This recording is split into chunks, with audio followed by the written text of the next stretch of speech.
Bueno, jóvenes, muy buenas tardes. Vamos a dar inicio a la cátedra de hoy. Solo que me comentan por acá, estoy viendo yo aquí en el chat que les aparece algunas de las diapositivas distorsionadas. No sé si ya lograron solucionar este problema o continuamos con este problema. O sea, ¿les aparecen bien las diapositivas? ¿Se ve bien?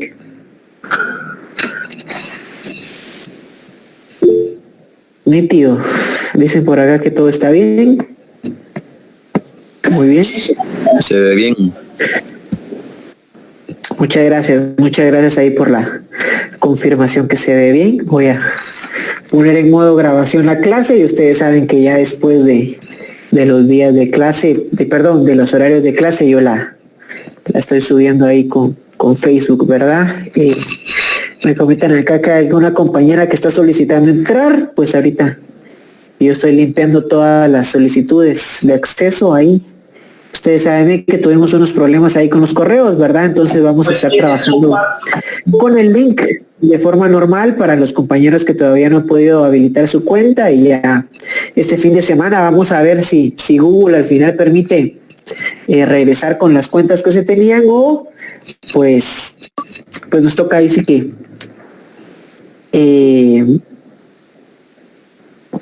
buscar otras formas de crear los correos, ¿verdad? Entonces, bueno, muy buenas tardes a todas y a todos. Para los que no estuvieron en la primera clase, mi nombre es Mario Fernando Castillo Cabrera, y junto al profesor auxiliar de este curso vamos a estar apoyándolos en el sentido de desarrollar la cátedra de Derecho Penal 2. Como ustedes saben bien, vamos a planificar algunas actividades extracurriculares para tener la oportunidad de repasar algunos conceptos de Derecho Penal 1, algo que hicimos en la clase de ayer, la clase de hace 2 días. Entonces vamos a estar constantemente recordando conceptos que ya hemos venido desarrollando en Derecho Penal 1 para aplicarlos en Derecho Penal 2. Les recuerdo las reglas de las clases virtuales. Vamos a apagar todos nuestros micrófonos y vamos a utilizar el chat únicamente para consultas del curso. Bueno, ustedes se recuerdan que en la clase anterior habíamos analizado todo lo relativo al tipo penal base de los delitos contra la vida. Y se recuerdan ustedes que habíamos quedado en que el tipo penal base de los delitos contra la vida, esto quiere decir aquel tipo penal que básicamente es la madre o el padre de todos los tipos penales que vienen después de él, es el delito de homicidio. El delito de homicidio lo encontramos en el artículo 123 de nuestro Código Penal, donde básicamente nuestro artículo 123 nos indica que comete homicidio quien diere muerte a alguna persona. Y la consecuencia jurídica para el delito de homicidio es la prisión, con un rango de aplicación de 15 a 40 años de prisión. Creo que con esto no tenemos un problema. Podemos observar que los elementos del tipo penal, desde el punto de vista objetivo, es que hay un sujeto activo, que puede ser cualquier persona el que comete el delito de homicidio. Hay un sujeto pasivo, que también puede ser cualquier persona la que pueda ser víctima de este acto ilícito. Tenemos un bien jurídico tutelado de la vida, que como bien vimos en la clase anterior, está protegido en la Constitución Política de la República y en los tratados internacionales en materia de derechos humanos. Observamos que también hay un verbo rector, que es dar muerte, ¿no? Tenemos que traducirlo en sentido positivo, y esta acción es la sobre la cual nosotros tenemos que demostrar que se cometió o no. Si este verbo no se comete, no tenemos el tipo penal de homicidio. Pero siempre tenemos que fijarnos en la acción, porque este verbo rector o esta acción en positivo que se debe cometer para poder enjuiciar a alguien por el delito de homicidio es lo que diferencia al homicidio de, por ejemplo, los delitos de lesiones, los delitos de hurto, los delitos de robo, los delitos contra el honor, contra la libertad, etcétera. Siempre es ese verbo rector que nos diferencia las familias de tipos penales. Y también, como ustedes pueden observar, tenemos si el delito es de acción o es de resultado, y por la redacción del artículo 123 podemos inferir que es un delito de acción, ¿sí? Que para yo poder encuadrar mi conducta en el homicidio, se tiene que matar a alguien, o sea, tiene que haber un resultado concreto. A diferencia de otros tipos penales, como lo vimos también en Derecho Penal 1 y lo refrescamos un poco en la clase anterior, que solo me piden una acción, que están redactados en el sentido de, si usted comete esto, automáticamente comete el delito. ¿Claro? Pero bueno, quiero que todas y todos acá tengamos muy claro entonces los elementos del tipo penal base. ¿Sí? Sujeto activo, sujeto pasivo, el verbo rector, la acción y el resultado. ¿Por qué quiero que lo tengamos claro? Porque en los delitos que vamos a ver a continuación, muchos de ellos comparten estas características con el tipo penal base, pero tienen elementos propios o elementos que lo diferencian del tipo penal base, ¿sí? Que aunque iguales son de la vida, pero tienen elementos propios que pueden o agravar la aplicación de una pena o atenuarla. Esto quiere decir que pueden o hacer más grave la pena o menos grave.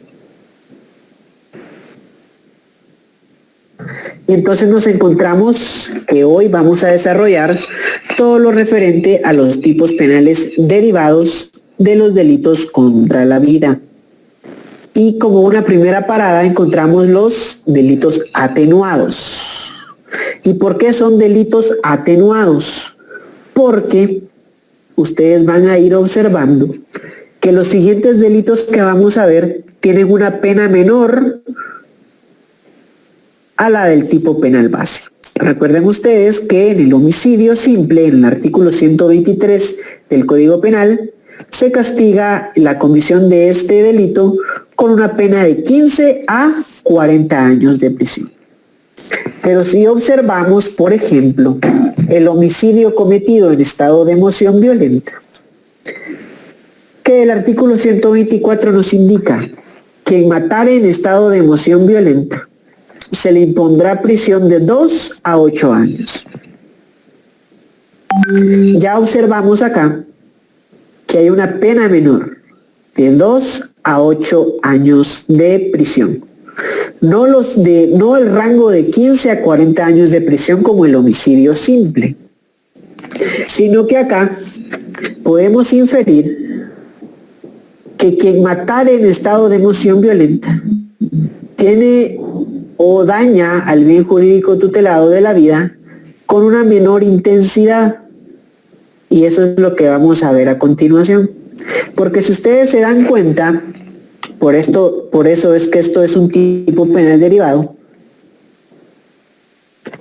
porque el Código Penal acá ya no se esfuerza por explicarnos qué es homicidio, ya no nos dice quién matare a otro, ya no nos dice quién va a ser el que lo va a cometer, quién lo va a recibir, y todo el desarrollo estructural del artículo 123, sino que acá básicamente nos dice quien matara en estado de emoción violenta. Ya entendemos nosotros que ese quien matara en estado de emoción violenta también tiene un sujeto pasivo como el artículo 123. Y entonces acá vienen los elementos propios o los elementos diferenciadores del tipo penal con respecto a su tipo penal base. Primero, nos tenemos que enfrentar ante una alteración psíquica de carácter temporal, ¿sí? Recuerdan ustedes que en Derecho Penal 1 vimos que una de las causas de inimputabilidad la encontrábamos en el artículo 23 de nuestro Código Penal. Vean acá lo que dice el artículo 23 de mi Código Penal. Dice que no es imputable, y está en el numeral segundo, quien en el momento de la acción u omisión no posea, a causa de enfermedad mental, de desarrollo psíquico incompleto o retardado o de trastorno mental transitorio, la capacidad de comprender el carácter ilícito del hecho o de determinarse de acuerdo con esa comprensión, salvo que el trastorno mental transitorio haya sido buscado de propósito por el agente. Entonces, ¿se recuerdan ustedes que hay casos donde una alteración psíquica anula completamente la capacidad de una persona para discernir si lo que está haciendo es o no delito? Pero en este caso del artículo 124 de nuestro Código Penal, hay una alteración psíquica que es de carácter temporal, al igual que el artículo 23, que también es una alteración extrema que no la busca de propósito el propio agente, ¿ok? Con eso estamos en términos similares que el artículo 23, pero el tercer elemento es el que nos diferencia si una persona es inimputable o puede responder por un delito de homicidio en estado de emoción violenta, que es la disminución de la voluntad criminal del sujeto activo. Ustedes pueden observar acá que en el homicidio en estado de emoción violenta hay una disminución de la voluntad criminal. No hay una anulación de la voluntad criminal, ¿sí? En el artículo 23 de nuestro Código Penal hay una anulación de la voluntad de forma temporal. El sujeto no puede discernir a totalidad que lo que está cometiendo es un crimen, ¿sí? Por un evidente trastorno mental transitorio. Pero en el artículo 124 sí podemos inferir que el sujeto sí está comprendiendo lo que está pasando, pero hay una alteración psíquica extrema de carácter temporal que no fue buscada por el agente, que le disminuye esa voluntad criminal. No la anula, pero sí la disminuye. El artículo 23 la deja en un 0%, mientras que acá el elemento diferenciador la deja un porcentaje de un 50, un 60%. No quiere decir que no exista, únicamente la disminuye. Y esto lo podemos entender un poco más si leemos esta sentencia en casación de la Cámara Penal de la Corte Suprema de Justicia, que la encontramos en el expediente 519-2006 de fecha 21 de julio del 2007. Y vean lo que nos dice acá la Corte Suprema de Justicia respecto al artículo 124 de nuestro Código Penal. La Corte Suprema de Justicia nos dice por acá que el concepto de emoción violenta se encuentra involucrado dentro del campo de la psiquiatría forense y que para poderlo ubicar como elemento fundamental de este delito es necesario hacer constar sus características, que son las que a continuación se enumeran. Como ya muy bien lo hablamos, primero, que haya una alteración de carácter temporal que incide sobre la capacidad de razonamiento del sujeto, que le impide prever el resultado de su acción, sin que ello signifique una causa de inimputabilidad que excluya la responsabilidad criminal. Lo que platicábamos, el estado de emoción violenta incide en la capacidad de razonamiento del sujeto, pero a diferencia de la causa de inimputabilidad, no excluye la responsabilidad criminal. Como segunda característica, que es que para que se produzca el estado de emoción violenta, es indispensable la concurrencia de una causa externa, no buscada de propósito, y que sea de tal naturaleza que impida a un sujeto normal la capacidad de razonar, de prever y aceptar el resultado dañoso. Ustedes pueden ver acá que el derecho penal nos establece un requisito de razonabilidad. ¿Puede la acción que provocó el estado de la emoción violenta ser de tal naturaleza que impida a un sujeto normal su capacidad de razonar? Si la respuesta es afirmativa, nos encontramos ante un caso de estado de emoción violenta. Y el tercer requisito, que ya lo habíamos platicado, es la concurrencia de la causa externa se proyecta sobre el elemento de culpabilidad, disminuyendo en consecuencia la voluntad criminal. Podemos comprender este artículo 124 con un ejemplo. ¿Se recuerdan ustedes que en la clase anterior yo les había pegado el titular de Prensa Libre sobre un caso de un padre que le da muerte a 2 ladrones porque mataron a su hijo? ¿Se recuerdan bien de ese caso? Fíjense que en ese caso el padre estaba en un lado de la banqueta, su hijo lo estaba esperando en el otro lado, pero durante la espera 2 sujetos se acercan y con el ánimo de asaltar a su hijo. Al provocarse una discusión, estos disparan y lo matan. Y entonces el padre, muy enfurecido, desenfunda su arma y mata a los 2 ladrones. Capturan al señor padre, muy triste, ¿verdad? Y muy afectado por la muerte de su hijo. Llega a un juzgado y lo que dice el juez es: señores, acá no hay homicidio, ni tampoco hay homicidio en estado de emoción violenta. Aquí lo que hay es una legítima defensa y dejaron al padre libre. Ahora ustedes se preguntarán, bueno, entonces, ¿por qué lo hizo?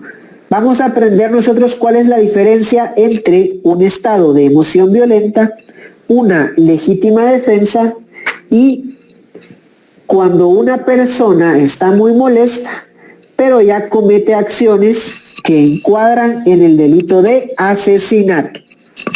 En el caso que les planteé, hay una legítima defensa y ustedes tienen que aprender, tenemos que aprender a diferenciarla de el homicidio cometido en estado de emoción violenta. ¿Y cómo se diferencia el homicidio en estado de emoción violenta de la causa de justificación de la legítima defensa? Pues es muy fácil. Lo que tenemos que analizar es la temporalidad en la cual se comete el acto. En el caso que yo les planteo, evidentemente el padre le dispara a los ladrones, él creyendo que su hijo todavía está vivo y que lo tiene que defender. Y como ustedes pueden ver en el artículo 24 del Código Penal, efectivamente la legítima defensa encuadra cuando se defienden derechos propios o se defienden derechos de terceros. En este caso el padre estaba defendiendo en su mente a su hijo para que no lo mataran. Él, en el momento de accionar su arma, no sabía que su hijo ya estaba muerto. Entonces, en su mente él lo estaba defendiendo. Diferente hubiera sido que, por ejemplo, el mismo padre y el mismo hijo van en la 7ª avenida de la zona 9, ahí por la Reforma, en un día de mucho tráfico, se le pega a un motorista a la par al carro, le toca la ventana, le dice: mire, por favor, entrégueme sus celulares. Hay un momento de confusión porque cuando el hijo va a sacar su celular, el ladrón cree que va a sacar un arma, le dispara, mata al hijo. Al ver esta escena, el padre maneja el vehículo y atropella a los asaltantes. En este caso, sí podemos encuadrar el actuar de este padre en un homicidio en estado de emoción violenta. ¿Por qué? Porque si ustedes se dan cuenta, en el primer caso que les planteé, el padre cree que el hijo todavía está vivo y está defendiendo su derecho, aunque después murió el hijo. Mientras que en este caso el padre sí sabe que su hijo está muerto, pero esa impresión en ese momento le causa un arrebato de furia y de deseo de venganza y le da alcance y muerte a los dos ladrones. ¿Sí? Entonces el estado de emoción violenta es cuando se conoce un hecho que le causa una alteración psíquica temporal a una persona y que disminuye su voluntad criminal y que termina cometiendo la muerte de esta persona. Distinto es si, por ejemplo, este señor padre ve que matan a su hijo, le ve la cara a los delincuentes, pero hasta un año después se los encuentra en el supermercado. Y en ese año después, él decide darles muerte. Acá, en este caso, se rompió el marco de temporalidad, porque el estado de emoción violenta tiene que ser inmediato, o sea, desde la muerte, por ejemplo, en el caso que estamos hablando del hijo, es inmediata la reacción del padre en darle cacería a los delincuentes y matarlos. Mientras que si lo hace un año más tarde, su reacción ya no es inmediata, es posterior, donde él ya tuvo el tiempo de planificar una venganza, ya tuvo el tiempo de poder sanar un poco su herida, o sea, el impacto ya no es el mismo que ser testigo de la muerte de su propio hijo. Si los llega a matar 10 o 15 años más tarde, él ya no puede justificarse y decir que lo mató en legítima defensa porque no es cierto, es 10 años más tarde del agravio. Ya no puede decir que es un homicidio en estado de emoción violenta porque se rompió la temporalidad inmediata entre el hecho externo y lo que motivó la emoción violenta, pero sí puede ser enjuiciado ya sea por un homicidio o ya sea por un asesinato. ¿Estamos claros en este primer delito? Si tenemos alguna duda la podemos realizar en el chat. Bueno, entonces, como ustedes pueden ver, el abogado en esta parte de análisis del delito, él no lo puede hacer todo, ¿sí? Los abogados no somos todólogos, sino que se tiene que auxiliar de un profesional de la psiquiatría forense para que le haga un estudio, en este caso ya sea fiscal o al abogado defensor, al sujeto para determinar si efectivamente se le disminuyó la capacidad de discernimiento a este señor. Continuando, fíjense que acá les voy a plantear un pequeño caso. Juan, Francisco y Pedro, ellos son miembros de un equipo de fútbol, los Anaranjados FC.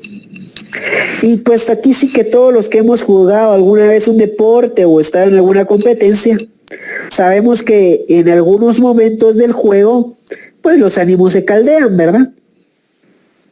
Y este caso era un campeonato de fútbol. Llegaron a la final y ganaron el partido por un penal en el minuto 93. Vienen los del equipo naranja y se ponen a celebrar muy efusivamente.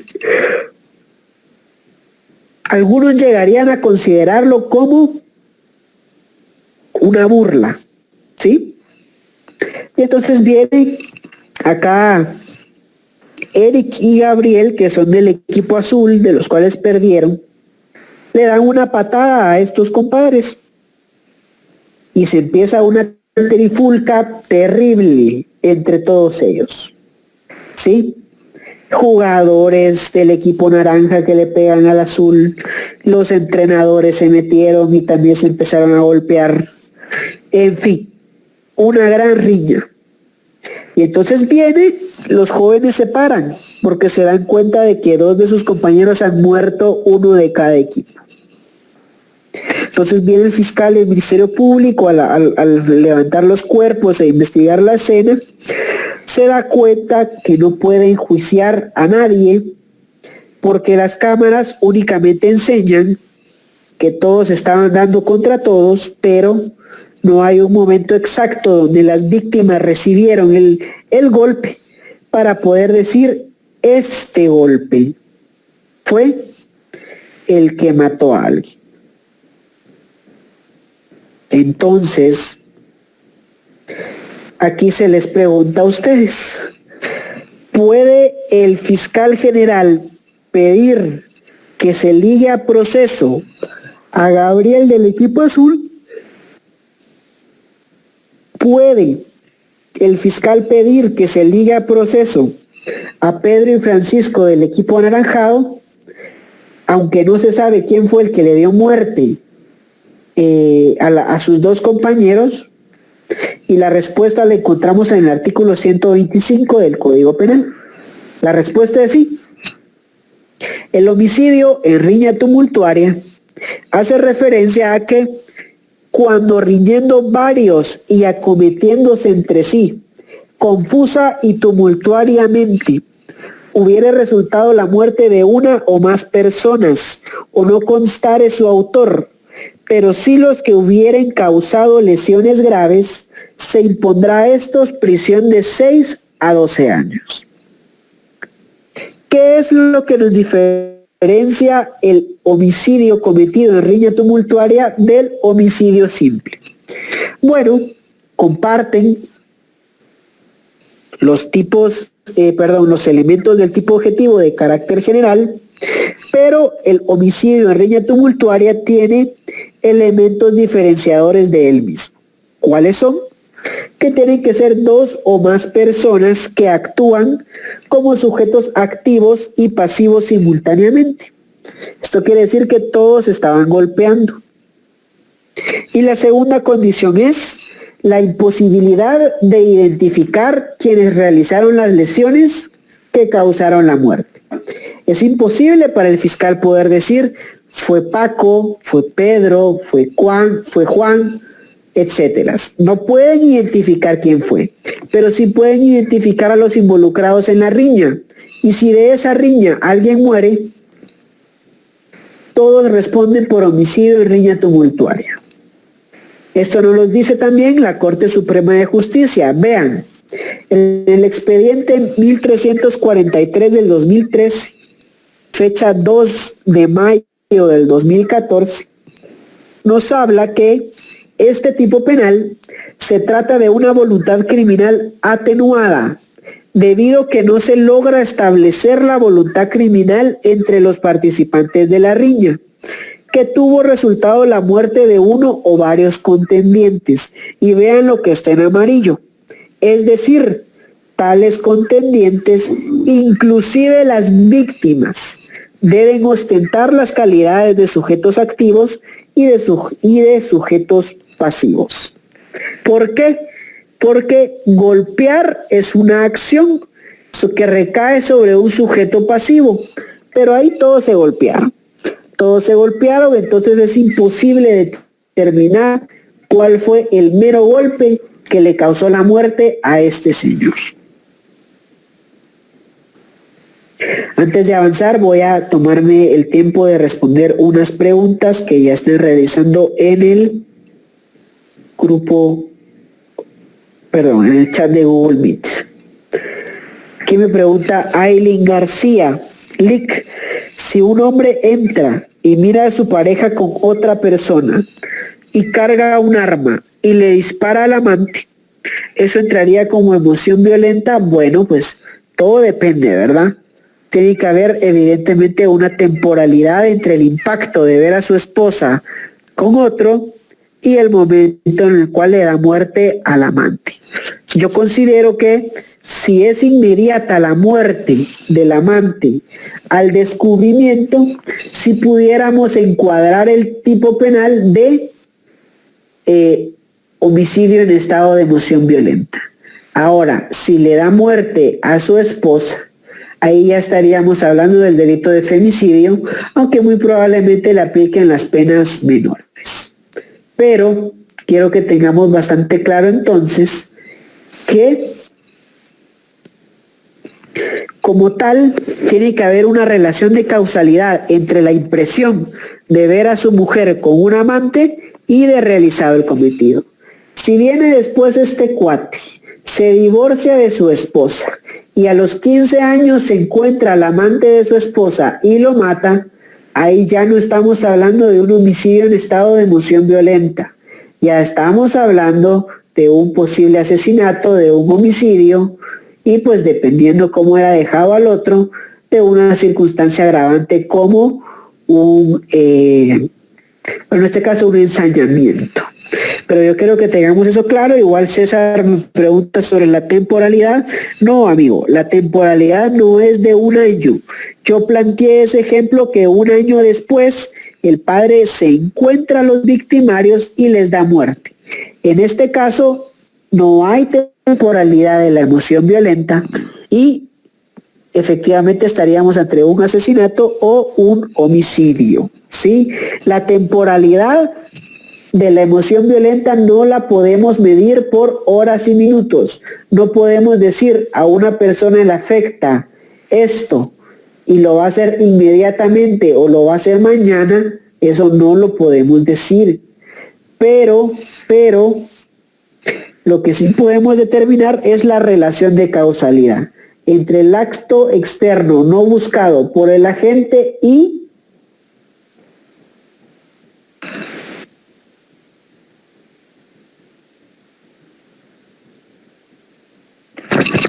Perdón, ¿me escuchan? Sí. Okay, perfecto. Es que se me quedó como congelada el micrófono. Pero les decía de que tiene que haber una relación de causalidad entre el acto o el impacto que le resulta a él ver esa escena y la comisión del delito. Si se rompe esa temporalidad, puede ser en minutos, puede ser en horas, dependiendo del dictamen del psiquiatra. ¿Ok? Por eso es que es necesario auxiliarnos de la psiquiatría forense.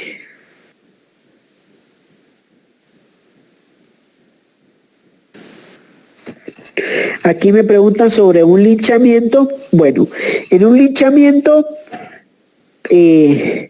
hay que ver los elementos, evidentemente, de cada acto, ¿no? Porque un linchamiento puede ser un asesinato como tal, en grado de coautoría, porque hay varios coautores que se ponen de acuerdo en darle muerte a una persona. En este caso yo creo que ahí sí ya no estaríamos hablando como tal de una riña tumultuaria, sino que si ya hay un acuerdo en la comunidad de darle muerte a alguien, pues yo creo que responde cada uno por lo que están cometiendo, ¿no? Pero si es posible identificar los coautores de ese linchamiento. Ahora bien, si ustedes se van a su parte general del Código Penal, van a leer en el artículo 49 el delito de muchedumbre y vean lo que dice el Código Penal respecto al delito de muchedumbre. En el artículo 39 se dice que cuando se trate de delitos cometidos por una muchedumbre, se aplicarán las disposiciones siguientes. Si la reunión tuvo por objeto cometer varios delitos, responderán como autores todos los que hayan participado materialmente en su ejecución, así como los que sin haber tenido participación material asumieren el carácter de directores. Y vean lo que dice el número 2. Si la reunión no tuvo por objeto cometer delitos y estos se cometieran después por impulso de la muchedumbre en tumulto, responderán como cómplices todos los que hubieran participado materialmente en la ejecución y como autores los que revistieren el carácter de instigadores, haya tenido o no la participación material en la ejecución de los hechos delictivos. Entonces, en el delito de linchamiento, o estamos ante un asesinato y todos los que participaron son coautores, o si no se pusieron de acuerdo para linchar a alguien, pero por el tumulto de la muchedumbre se les lincha, todos responden como cómplices y los que instigaron a realizar ese linchamiento responden como autores.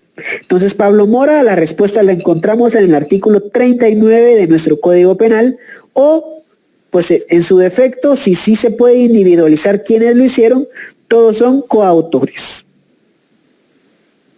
Estuardo Monzón nos pregunta sobre la preterintencionalidad y eso lo vamos a ver ya en el artículo 126.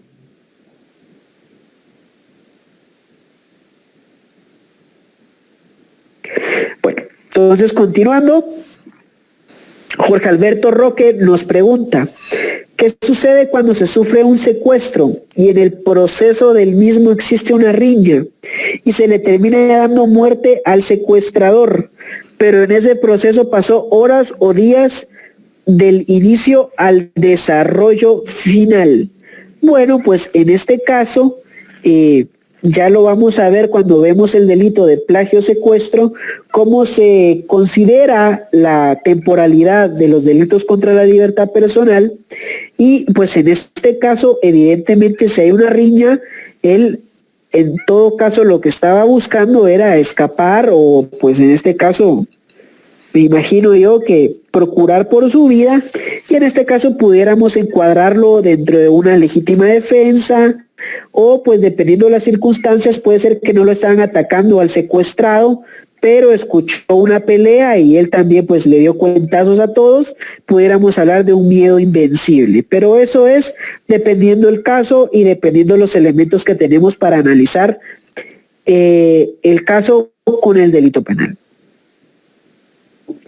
Hamilton Barrios, por ejemplo, en el derecho indígena, le dictan 30 azotes a una persona que robó unas gallinas y el grupo de ancianos le dictan ese castigo, pero cuando recibe los azotes fallece. ¿Qué delito es? Bueno, depende, ¿verdad? Porque tenemos que recordar primero que la justicia indígena es un sistema milenario, no es de cientos de años, sino de muchos años, y que de hecho es un sistema más efectivo que el nuestro, porque si ustedes observan el mapa de delitos en Guatemala, hay menos delitos en las comunidades donde se aplica el derecho indígena que en los delitos, en las comunidades donde se aplica nuestro derecho, en este caso le llaman a algunos oficial del Estado. Y entonces aquí tenemos un gran debate, porque las prácticas de los azotes, de hecho algunos dicen que el linchamiento es derecho indígena y eso no lo es. No lo es porque hay ciertas prácticas que en la época de la conquista y de la colonia las comunidades replicaron, pero como tal eran castigos, ya sea de las autoridades españolas o de los capataces de las fincas, como lo es el azote. Entonces, como tal, eso no se considera como un delito de, en este caso, de derecho indígena, sino que ahí sí hay un asesinato oficial. Ahora bien, por eso les digo yo que tenemos que ser muy delicados cuando hablamos del derecho indígena, porque tenemos que saber qué es derecho indígena y qué no es derecho indígena. Pero en este caso, si se le está lesionando a alguien, podemos buscar la forma de encuadrar esta acción dentro de los supuestos que nos da el derecho penal. Y en este caso pudiéramos estar ante por ejemplo, un homicidio preterintencional, que ya lo vamos a ver más adelante. Ustedes no se preocupen, que ya en la siguiente diapositiva lo vamos a comprender. Vamos a revisar aquí otras preguntas. Las personas fallecidas en el estadio Mateo Flores, bueno, acá hay una negligencia de la organización del estadio de evidentemente introducir más personas de las que tenía el aforo Mateo Flores en ese entonces. y ya se tendrán que deducir responsabilidades, en este caso por comisión por omisión, por ejemplo, de aquellas personas que tenían el deber de impedir que se llenara así el estadio y aún así murieron. Muy bien, vamos a avanzar entonces, ¿verdad? Para que nos dé tiempo de terminar y ustedes puedan retirarse a su próxima clase. Vamos a hablar sobre el homicidio preterintencional. Y creo que aquí vamos a responder unas preguntas también que tenían algunos. Vean lo que dice el artículo 126 del Código Penal. Quien cometiere homicidio preterintencional será sancionado con prisión de 2 a 15 años. Quiero que observen muy bien que aquí el Código Penal ya no se toma el trabajo de explicarnos qué es homicidio ni qué es preterintencional, porque ya nos explicó que es homicidio en el artículo 123 del Código Penal. Y también ya nos explicó qué es la preterintencionalidad en el artículo 26 del Código Penal. Leamos la definición número 6 del artículo 26 del Código Penal. En la definición 6 dice, preterintencionalidad: no haber tenido intención de causar un daño de tanta gravedad como el que se produjo. La preterintencionalidad es un elemento distintivo del artículo 126 con respecto al artículo 123 del Código Penal. ¿Por qué? Lo vamos a comprender con un ejemplo. Viene Pedro y tiene una discusión con Francisco. Y viene Pedro con la intención de golpear a Francisco porque le debe una suma de dinero, le propina un fuerte golpe en la cabeza. Pero de la fuerza del golpe, viene Francisco, se tropieza, pega la cabeza contra la banqueta y muere por un golpe en el sentido. Si ustedes se dan cuenta, la intención del sujeto activo no era matar. Él quería lesionar. Pero evidentemente al lesionar a alguien aumentó el riesgo de la muerte y terminó dándole muerte. ¿Qué quiere decir? Que el sujeto activo no tenía la intención de dar muerte, pero sus acciones provocaron la muerte. Entonces, no lo voy a castigar por homicidio simple del artículo 123, porque el artículo 123 me exige yo poder demostrar que él tenía la intención de darle muerte. Pero al ver la cámara de video, el audio de la discusión, puedo yo determinar que la intención de él solo era darle una buena manada. Él solo quería lesionar. Entonces, al solo querer lesionar, pero provoca la muerte, no es una causa de justificación o una causa de inculpabilidad, no, sino que es una causa atenuante. Voy a recibir, en este caso, una pena menor. Porque en el homicidio, si yo hubiera tenido la intención de darle muerte, hubiera recibido una pena de 15 a 40 años.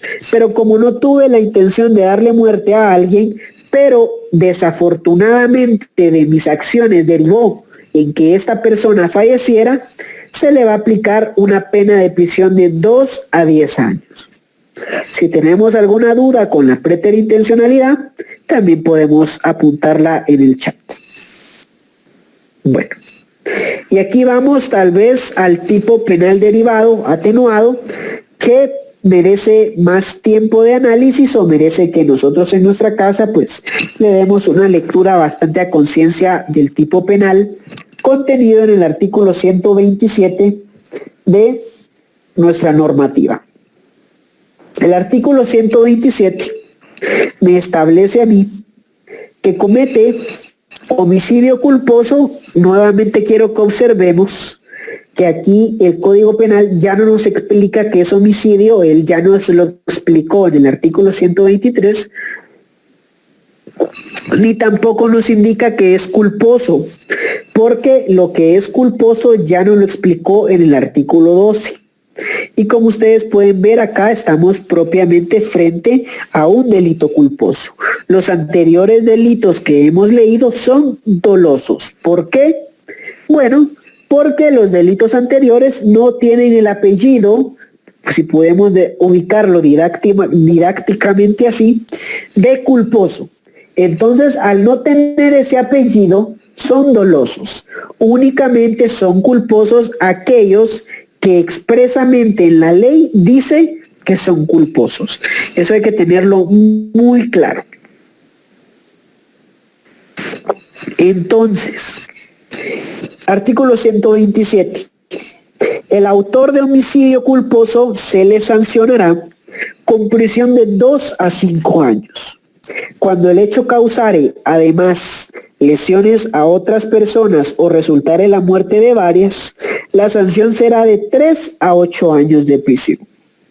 ¿Qué elementos diferenciadores del tipo penal podemos encontrar en este primer párrafo? Bueno, hay un supuesto de hecho genérico, porque como ustedes se van a dar cuenta, esa norma tiene 3 párrafos y cada párrafo tiene un supuesto de hecho distinto, pero aquí podemos hablar de un supuesto de hecho genérico, de un supuesto de hecho general, donde va a ser punible la acción culposa que resulte en la muerte de alguien.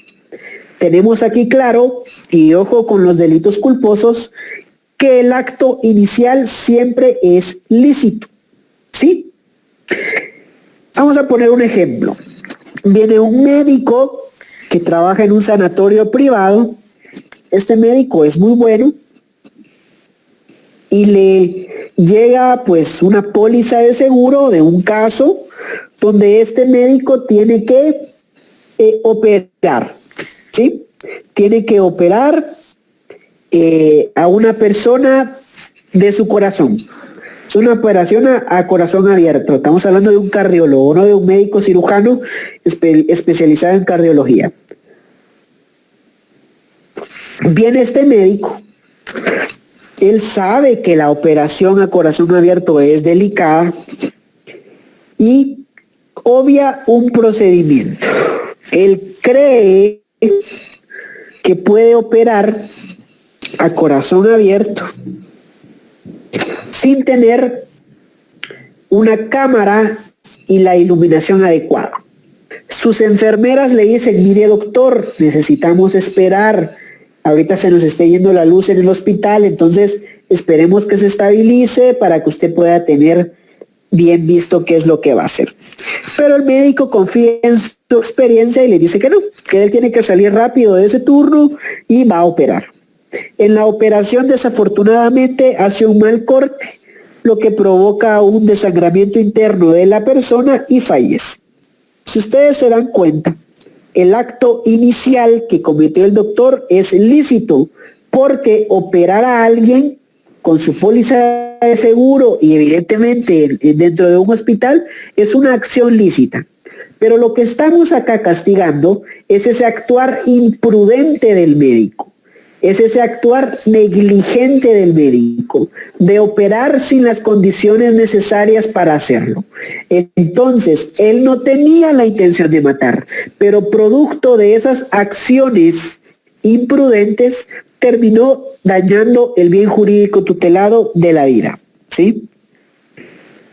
Y entonces, en este caso que yo les planteo, el elemento material o el medio para cometer el delito es pues cualquier cosa, ¿no? Tanto como puede ser un médico, puede ser, qué sé yo, un ingeniero, un arquitecto que no pone correctamente una construcción y se le cae y fallecen los que están adentro. Puede ser cualquier persona y puede ser cualquier medio, ¿ok? Y el sujeto activo, pues como ya se los decía, también puede ser cualquier persona. Esta es la base del homicidio culposo.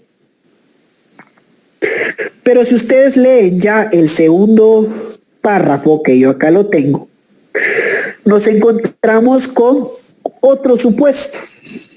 Vean lo que dice este. Básicamente el segundo párrafo del artículo 127 del Código Penal hace referencia a aquellos casos y lo tenemos acá en la parte derecha, donde hay un supuesto de hecho calificado, ¿sí? Donde el acto inicial es lícito, ¿ok? Como ustedes pueden ver, este segundo párrafo hace referencia a las personas que manejan un vehículo bajo estado de ebriedad o influencia de drogas o estupefacientes, o los que no estén bajo ese estado, pero manejen de forma temeraria o imprudente. Esto quiere decir que van a 120 kilómetros por hora en una carretera que su máximo es 40 kilómetros. Como ustedes pueden ver acá, el acto inicial de manejar de por sí no es delito, es algo permitido. Pero, si esta persona manejó de forma ebria, si esta persona manejó bajo influencia de drogas que él mismo se introdujo en su cuerpo, y como consecuencia de ese manejo termina atropellando a alguien, pues evidentemente es responsable penalmente y se le aplica una cancelación de la licencia de conducir de 1 a 5 años. Además, se le impone el doble de la pena que le corresponde. ¿Estamos claros en eso? Asimismo, como aquella persona que maneja de forma temeraria. Y si ustedes se dan cuenta, a diferencia del primer párrafo, aquí sí hay un medio por el cual se debe cometer y es un vehículo. Si este tipo va ebrio y va en bicicleta, podría también causarle la muerte a alguien. Si va en una moto, porque al final es un vehículo, no sé, vamos a ver ahí más adelante algunas definiciones, pero pues es un medio de transporte de la persona. Pero el medio como tal tiene que ser un vehículo. A diferencia del primer párrafo que podía ser cualquier cosa, acá en el segundo párrafo sí tiene que ser un vehículo.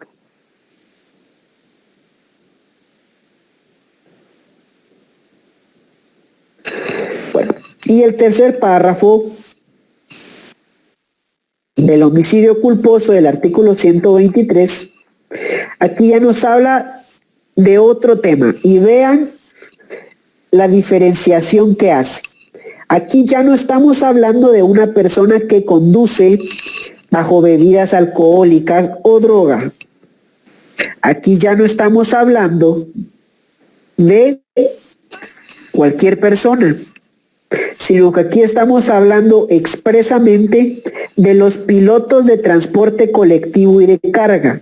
Entonces ustedes pueden observar acá en la parte derecha que hay un supuesto de hecho calificado, hay un acto inicial que es lícito, que es manejar un transporte colectivo o de carga, que hay un elemento material o medio para cometer el delito, que es un transporte colectivo o de carga, y que el sujeto activo es un sujeto activo calificado.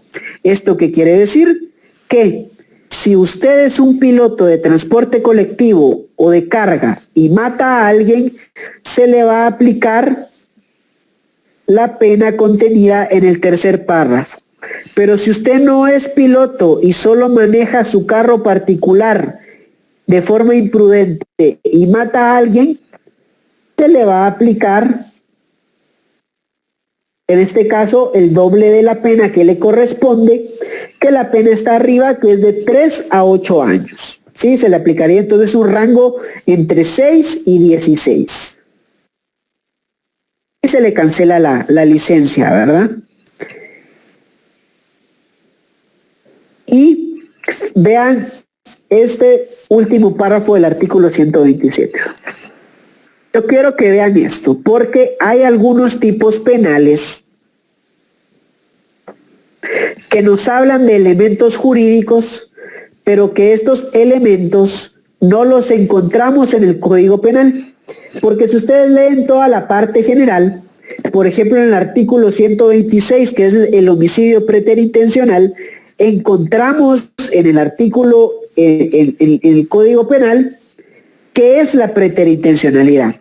Pero nosotros acá no encontramos en la parte general del Código Penal que es transporte colectivo o de carga, ¿sí? Entonces, esto se le conoce y lo pueden apuntar ahí como un elemento normativo. Los elementos normativos son aquellas cosas que están, o aquellas definiciones o aquellos elementos que escapan del campo del Código Penal, del derecho penal. Están fuera del derecho penal. Pero, sin embargo, tenemos que ir a buscarlos para comprender el tipo penal, ¿sí? Son conceptos que están fuera del derecho penal, pero que debemos tenerlos para comprender los alcances del tipo penal. Como aquí se puede observar, yo acá se los puse, el Código Penal no me establece qué es un transporte colectivo de carga. Entonces, para yo comprender el alcance de este tipo penal, debo irme hasta el reglamento de la ley de tránsito. Y el reglamento de la ley de tránsito me establece que transporte colectivo es un vehículo que transporta a personas desde distintos puntos. Se incluyen en esta definición al transporte público, los taxis, el transporte de personal y el transporte escolar. Y también tenemos en el numeral 95 de este artículo 7 del reglamento de la ley de tránsito, el transporte de carga, que es un vehículo que transporta mercancías.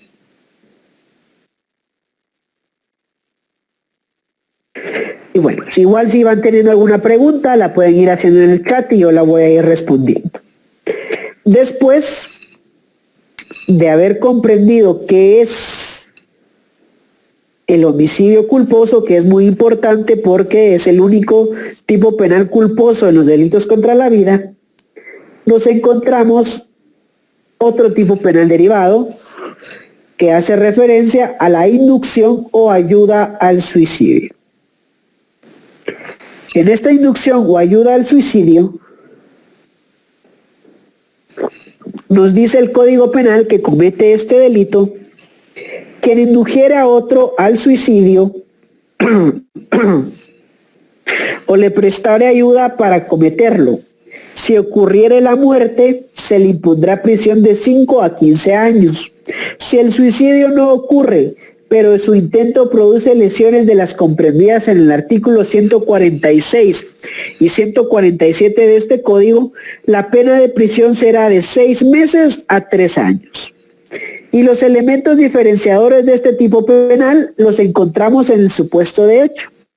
Porque fíjense ustedes, una persona puede decidir voluntariamente terminar con su vida, porque, pues evidentemente, ya no ve razones para vivir. Y si del suicidio, por ejemplo, que se tira del puente y él queda vivo, pero queda parapléjico, yo no lo puedo condenar. No lo puedo condenar porque si usted, por ejemplo, no pudiera decir yo, usted tuvo una tentativa de homicidio propio. No lo puede decir. ¿Saben por qué? Porque quiero que recordemos otra vez los elementos base del tipo penal base de los delitos contra la vida. Hay un sujeto activo, que es una persona, y hay una víctima, que es el sujeto pasivo. Pero ahí son dos personas los que están actuando. Recuérdense que acá estamos leyendo tipos penales donde hay dos personas o más en acción. En el suicidio personal solo hay una. Es una persona que decide quitarse su propia vida, ¿ok? Pero lo que sí es punible, sí es relevante para el derecho penal, es que esta persona induzca a otra a cometer el suicidio. ¿Qué quiere decir? Que puede ser que la persona A vaya con su psicólogo por una crisis mental que tiene y ella diga que todo está bien, ¿sí? Llega a su casa y su vecina le dice, mire, comadre, mejor mátese, porque la situación está muy dura. Esa idea no salió de la persona inicial, sino que alguien más se la indujo. Esa inducción sí es punible. O en el segundo supuesto de hecho de este tipo penal, prestar ayuda para cometerlo. Esta ayuda tiene que ser indispensable, porque la persona puede tener la idea de suicidarse, pero si usted no le hubiera dado el arma, ella no se hubiera matado. ¿Ok? A diferencia, si usted logra demostrar que aunque no le hubiera dado el arma, ella hubiera buscado cómo matarse. ¿Ok? La ayuda que se presta en la inducción al suicidio tiene que ser indispensable para cometer el suicidio. Si no es indispensable para cometer el suicidio, no podemos considerar el delito de inducción o ayuda al suicidio. Entonces, en resumen, básicamente lo que busca proteger el derecho penal con este tipo penal es que nadie más perturbe el ejercicio de la vida de una persona. Quiero que vean también este tipo penal, el tipo penal del infanticidio. El infanticidio, y este sí vamos a tener que detenernos a ver sus detalles, está contenido en el artículo 129 del Código Penal. Y el artículo 129 dice: la madre que, impulsada por motivos íntimamente ligados a su estado, que le produzcan indudable alteración psíquica, matare a su hijo durante su nacimiento o antes de que haya cumplido 3 días, será sancionada con prisión de 2 a 8 años. Le aplico yo una pena menor al homicidio base, pero vean los elementos diferenciadores. Está la madre. ¿Esto qué quiere decir? Que solo la madre puede cometer este delito. No lo puede cometer el padre, no lo puede cometer la abuela, no lo puede cometer la tía, no lo puede cometer la prima. Tiene que ser únicamente la madre. Aquí estamos ante el caso de un sujeto activo calificado, ¿sí? En segundo punto, el sujeto pasivo de este delito, a diferencia del homicidio base, que puede ser cualquier persona, necesariamente el sujeto pasivo tiene que ser el hijo. Si una mamá mata a su sobrino, pues en este caso deja de ser mamá y es tía, ¿no? Pues acá en el infanticidio solo puede actuar la madre y su hijo, el suyo, no el de alguien más. Esto también es un sujeto pasivo calificado. Y las condiciones subjetivas de la madre, que son los motivos íntimamente ligados a su estado, son aquellos casos donde, por ejemplo, hay una depresión postparto o hay una crisis ligada psíquicamente al estado de la madre. Recuerdan ustedes que en el homicidio por estado de emoción violenta necesitábamos la ayuda de un psiquiatra, pues acá también lo necesitamos. Ya ustedes en su práctica profesional, si acusan a su cliente de esto o la tienen que defender, en este caso ustedes tienen que probar que había una alteración psíquica ligada directamente con el estado de ella y con el estado de embarazo, ¿verdad? Y esto es algo muy importante también, que es la temporalidad. Vean pues, el tipo penal me establece un rango para yo poder cometer este delito. ¿El rango cuál es?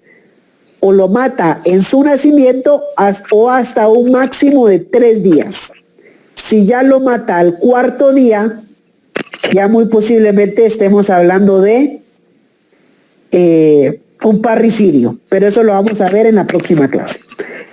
Por el momento tenemos que quedarnos con esto: que hay un sujeto activo distinto, que solo puede ser la madre, un sujeto pasivo distinto, que solo puede ser el hijo, que hay condiciones subjetivas de la madre, que ahí nos metemos al campo de la psiquiatría, y que la temporalidad solo puede ser desde el nacimiento hasta cumplidos los 3 días de nacido. Y ya para concluir la clase de hoy, quiero que lean ustedes en su casa, ¿verdad?, un delito que algunos autores creen que no debería estar ahí, lo cual yo también comparto. Porque si ustedes leen el tipo penal de homicidio, van a darse cuenta que hay dos personas actuando. Pero acá en la suposición de muerte, solo hay una persona. Y esta persona está fingiendo su muerte para estafar a alguien. O se entera de que hay un proceso por su fallecimiento y no se apersona. Si ustedes se dan cuenta acá, el bien jurídico tutelado no es la vida. En todo caso, y dependiendo del caso, puede ser el patrimonio de otra persona, si se está cometiendo un fraude, puede ser que una persona no quiera pagar las deudas que tiene en determinado banco, o pues puede ser, como algunos rumores indican, que el exalcalde capitalino fingió su muerte para no enfrentar el proceso. Todos esos supuestos encuadran en el artículo 130 del Código Penal, pero si ustedes se dan cuenta, por eso lo pongo yo acá, ¿quién es el sujeto pasivo? ¿Realmente hay un bien jurídico tutelado de la vida en este delito? Yo creo que no, que este tipo penal debería estar incluido en otra categoría. Y bueno, compañeros, voy a estar ahí leyendo sus preguntas, pero ya en la próxima clase vamos a conocer todo lo relativo a los delitos agravados o calificados de los delitos contra la vida.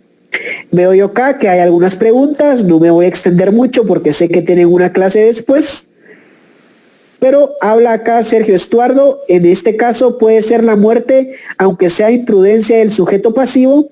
Me imagino que habla sobre el homicidio culposo. Pues mira, si tú vas manejando a 40 kilómetros por hora, que es el límite de velocidad permitido, y una persona se te atraviesa fuera del paso de cebra, ahí sí hay una imprudencia del sujeto pasivo y tú no eres responsable del tipo penal. Pero si una persona se te atraviesa y tú vas manejando a 100 kilómetros por hora en una carretera que solo es de 40, ahí sí hay responsabilidad penal. En caso de muerte por un mal movimiento o golpe en deportes como combate, eso lo vamos a ver más adelante. Hay un delito deportivo que habla de eso. No se preocupe, Keila, que lo vamos a ver. ¿Qué pasa si un cabezal provoca un accidente a causa de que se le van los frenos? Pues si se le van los frenos, no estuvo en sus manos. Así que no sería responsable penalmente porque es un desperfecto mecánico que, ojo, le tuvo que haber dado servicio el dueño, ¿verdad? Y si le dio servicio el dueño y aún así fallaron los frenos, es algo que no está en sus manos. Si fuera posterior a 3 días, Luisa Fernanda, lo vamos a ver en la próxima clase, que ahí ya vamos a hablar sobre el parricidio. Y yo creo que ahí vamos a responder tu pregunta, Luisa Fernanda. Si el padre mata a su hijo, también lo vamos a ver la próxima clase, es parricidio. Las presentaciones, aquí me pregunta la compañera Pasión por las Uñas, que sí van a ser compartidas. Solo estoy esperando que se estabilice el tema de los correos y que ya todos tengan un correo con sus identificaciones para yo poder enviarles el material. Los elementos normativos los vamos a estar viendo más adelante, Ludwig, no te preocupes, yo se los voy a indicar. En el grupo de Facebook voy a aceptar las solicitudes. Y el síndrome posparto, ¿cómo se califica? Pues evidentemente con un análisis psiquiátrico. Bueno, compañeros, creo yo que hemos concluido con la clase del día de hoy. Ha sido un gusto para mí estar con todas y todos ustedes y nos vamos a ver el próximo martes en el mismo link y a la misma hora. Que pasen una feliz noche, compañeros. Ha sido un gusto compartir con ustedes.